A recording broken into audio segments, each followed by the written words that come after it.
Welcome, Oda. I give the word to you. Thank you so much. Thank you for welcoming me. I will start my presentation with showing you all a video clip.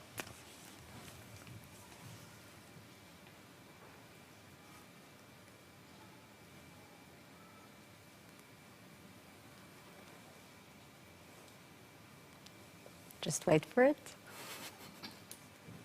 Sam and the robot is called Mini Sam. He helps me go to school.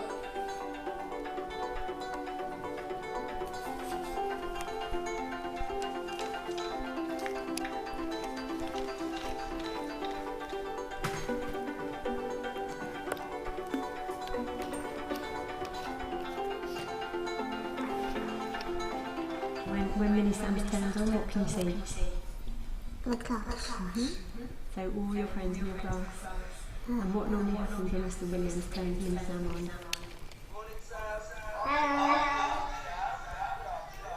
So the class has to say hello. Yeah, and then what do you say back to your class? Hello. And what happens if you want to ask something? What do you do? When you put up your hand, how does Mr. Williams know you've got your hand up? Because everyone likes his head up. Sam's got his hand up. Sam? 21 to 5. 21 to 5. Fantastic. So ready.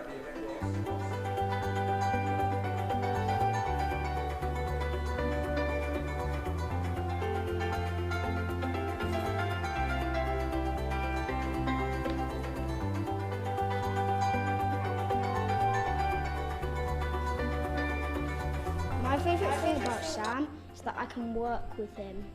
My favourite thing about Sam is that we can talk to him when he's at home.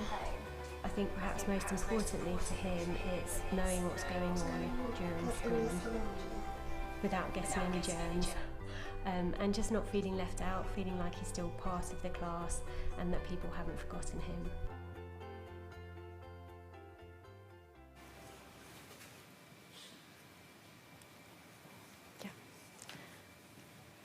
Can I have my presentation from the beginning?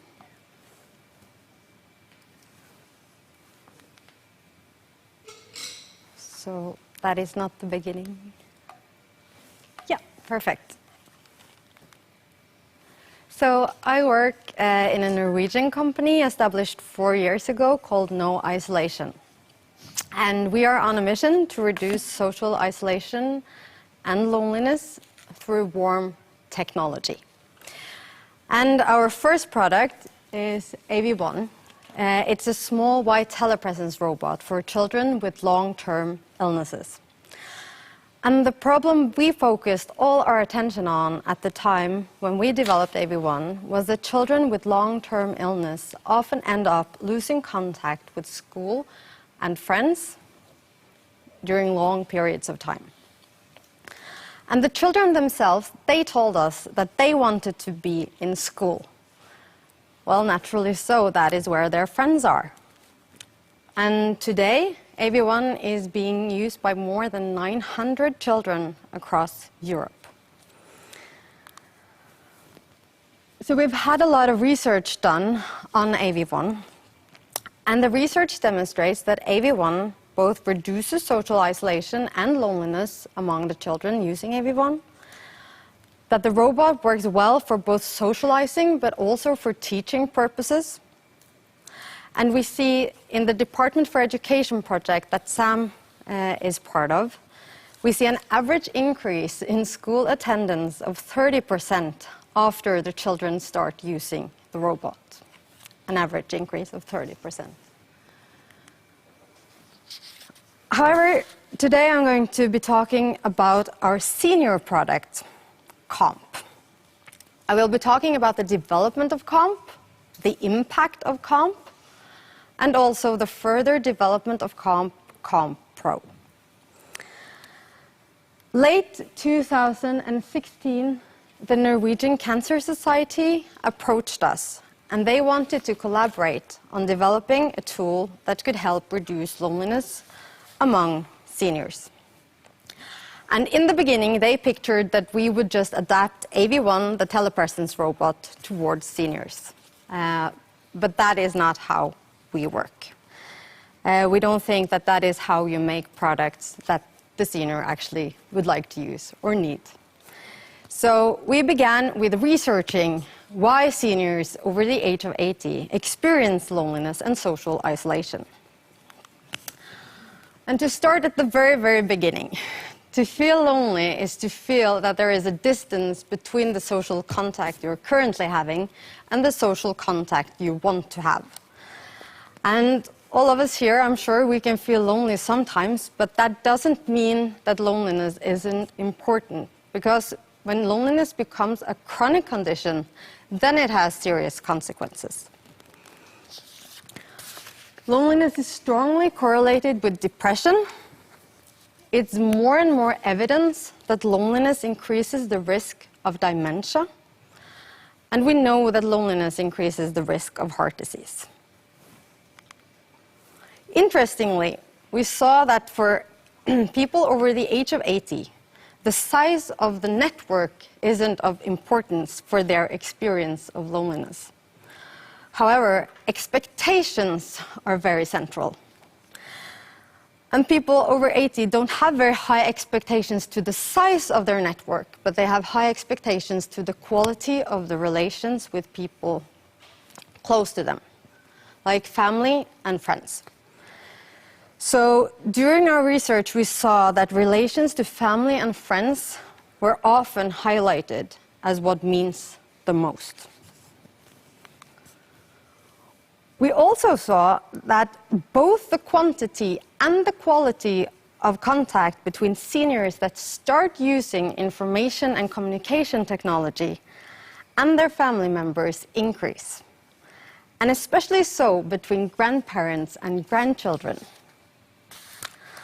And one of the people I interviewed during the research period, she is here today and she will talk later, Britt Krøvel.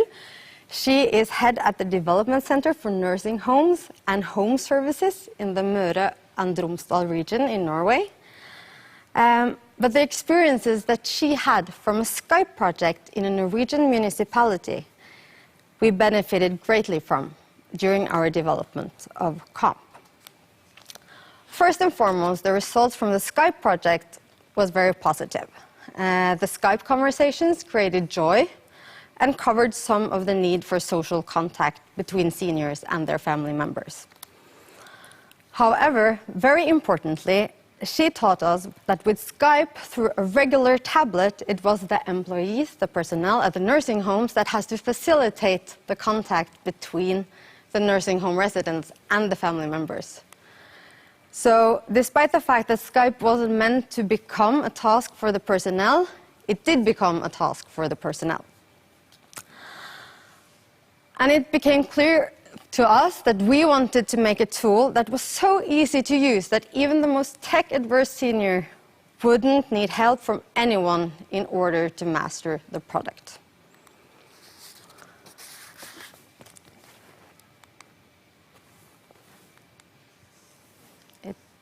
Don't want the next slide. Just waiting for the next slide here. Also important, the older we get, the drier our fingertips becomes. This, of course, isn't a problem in everyday tasks, but it comes close to impossible to operate a touchscreen. Because touchscreens, they react very badly to dry fingertips. And the phenomenon is called leathery fingers. And of course, if you're given a tablet and you're not experienced to master it, that will affect your motivation.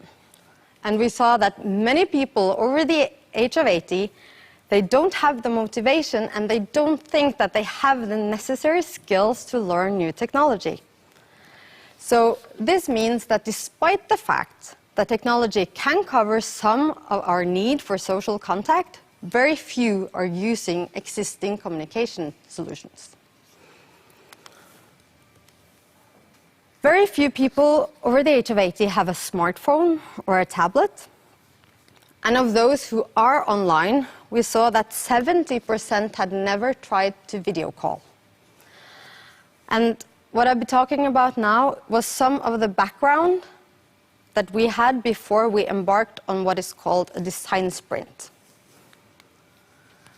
And a design sprint, that is a work method created of some very smart people at Google, and they take you from problem to test of solution in just 5 days. So we gathered the entire office, and me and my colleague, we began with presenting the research that we had done. And by day 5, we ended up with 3 concepts, the 3 concepts you see in the picture here, that we tested on a group of seniors.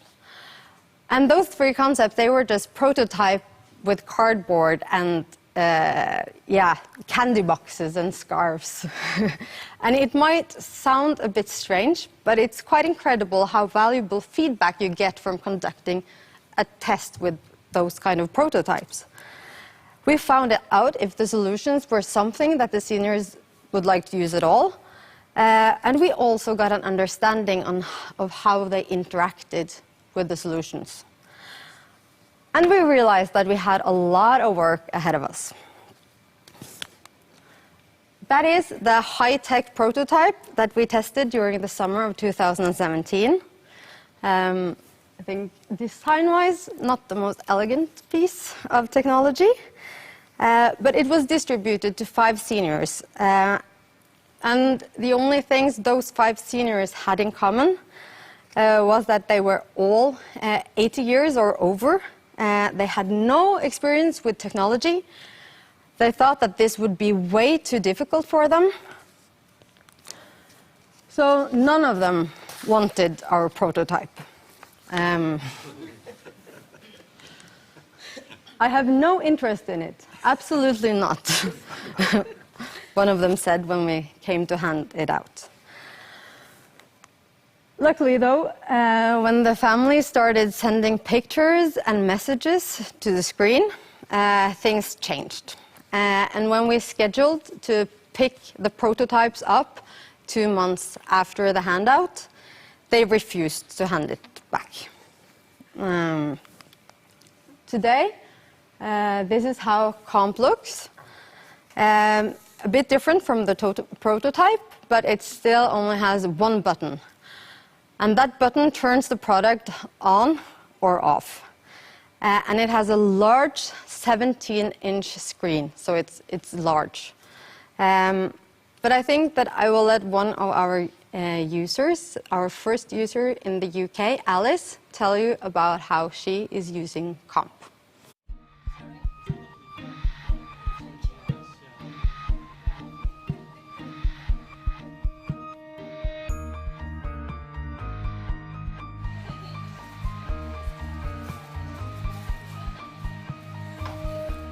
I wasn't nervous about trying because I said there was just an on-off button. I was fine with it, honestly.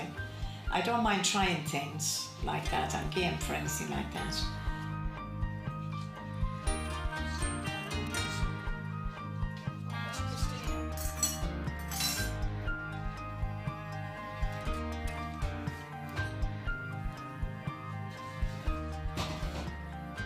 First thing when I get up in the morning, I turn it on. And as I said, the weather forecast, and if there's any new messages as well. And then when I come in the evening, in the afternoon, this is when you're alone. This is when this is very, very good. And my family find it very useful as well. They phoned me on it as well. And I mean, my brother was celebrating his 53rd wedding anniversary one night, and they came through on it. And I felt I was proud because I was talking to them on the phone and was able to see what was going on as well. And that was amazing. Hi, Joe.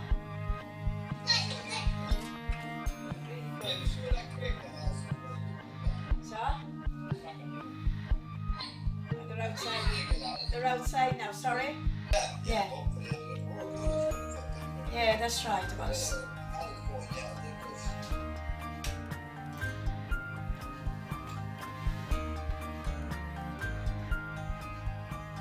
Do you think it's sort of impacted your day-to-day life? Oh yes, it has, because you look forward to switching it on and getting the message. Of course it has, yes. I think it's a great idea myself, and I hope it does take off. That's my good boyfriend.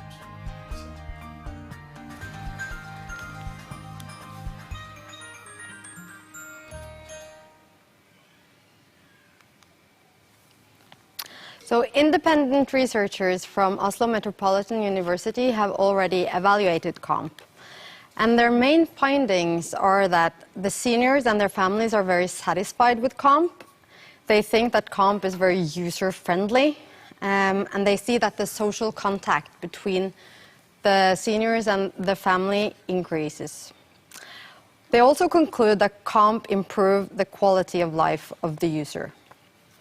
And this is a quote from their report. Our survey very clearly shows that COMP leads to more family contact. It also demonstrates that it changes the interaction in a way that makes it richer and gives the user more stories to contribute to conversations with relatives. Several municipalities have also seen a potential in COMP. And based on their experiences, we have developed COMP Pro. So the newest development is that both the family and the health services can connect to COMP. Importantly, though, they cannot see the content the other part is sending. So, like the picture here demonstrates, the family is connected to COMP through an app, while the health service connects to COMP through a web interface on a phone or on a computer. And the healthcare workers can share messages and reminders to one COMP or to several COMPs in a group. And they can also video call to check in on their patient. Importantly, COMP always comes with 4G connection, which means that internet does not have to be installed at the home or at the nursing home. And new updates and settings can be made without going home to the COMP user. Also importantly, COMP can be integrated with existing systems the services already use. And since healthcare professionals have a lot to do, COMP Pro is developed in such a way that messages and reminders are planned in advance and then automatically sent when they are supposed to be sent. And a municipality in Norway, they have evaluated the use of COMP in their services, and they write that COMP has replaced unnecessary visits with video call, and that instructions in the form of images and text has increased the user's independence and also increased the user's feeling of security. And to brag a bit at the end here, in 2018, COMP actually won the AAL's and Neste's Smart Aging Prize, which we are very proud of. And yeah, if you want to know more about COMP, COMP Pro or AV1, please do not hesitate to contact me, or maybe you would like a demonstration. Yeah, then you can contact me. Thank you so much for listening.